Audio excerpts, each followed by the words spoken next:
65 సీట్లతోని గెలిచి పవర్లకు వచ్చిన కాంగ్రెస్ పార్టీకి దగ్గర 10 మంది ఎమ్మెల్యేలు దగ్గరేండ్రు. కొందరు కండువా కప్పుకున్నారు. ఇప్పుడు చేరింది తక్కువ మందే. కొద్ది రోజుల్లో మళ్ళా కొంతమంది వస్తారు. కాంగ్రెస్ పార్టీ కండువా కప్పుకుంటారు. అసలు బీఆర్ఎస్ లో ఎవరు ఉండరు. అప్పట్లో మా పార్టీని ఎట్లా దెబ్బతీసిండ్రో ఇప్పుడు కూడా మీ పార్టీని దెబ్బతీస్తామని కాంగ్రెస్ వాళ్ళు మైకుల ముంగట మస్తు చెప్పిండ్రు.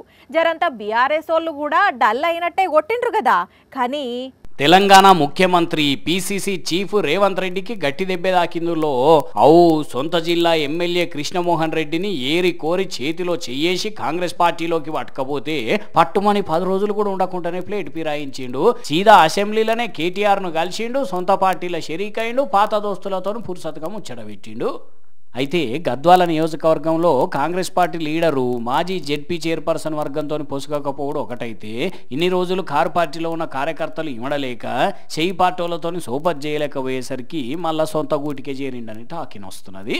మళ్ళా సీఎం గిట్లా ఫోన్ చేసి పిలిస్తే పోతాడో ఉంటాడో రాజకీయం ఎడిదిరుగుతుందో కానీ ఈ ఎమ్మెల్యే ముచ్చట మాట్లాడుతుంటేనే ఇంకో దిక్కు భద్రాచలం ఎమ్మెల్యే తెల్లం వెంకట్రావు కూడా కారు పార్టీ లీడర్ను కలిసి మాట్లాడేసరికి ఆయన కూడా మళ్ళా గర్వాపసి అని గుసగుసలు వినబడుతున్నాయి. అట్లా నీళ్ళు ఇద్దరే కాదు, మళ్ళీ ఇంకో 2-3 ఎమ్మెల్యేలు కూడా మళ్ళీ సొంత గూటికి వచ్చి కారెక్కి కూర్చుంటారని గుసగుసలు పడుతున్నాయి. కానీ రాజకీయాలే విచిత్రంగా ఉంటాయి. పోండి 15 రోజుల కిందనే కేసీఆర్ అట్లా కేటీఆర్ ఇట్లా కారు పార్టీ రాష్ట్రాన్ని ఏం డెవలప్ చేయలేదు అని మైకుల ముంగట మాట్లాడిండ్రు. ఇప్పుడేమో మళ్ళీ మా పార్టీ మాదే అంటున్నారు. ఇంకా హైలైట్ ఏంటంటే పార్టీ ఇడిచిపోయిన లీడర్లను మళ్ళీ పార్టీలకు వస్తామని కాళ్ళు మొక్కినా తీసుకోము అని చెప్పిండ్రు.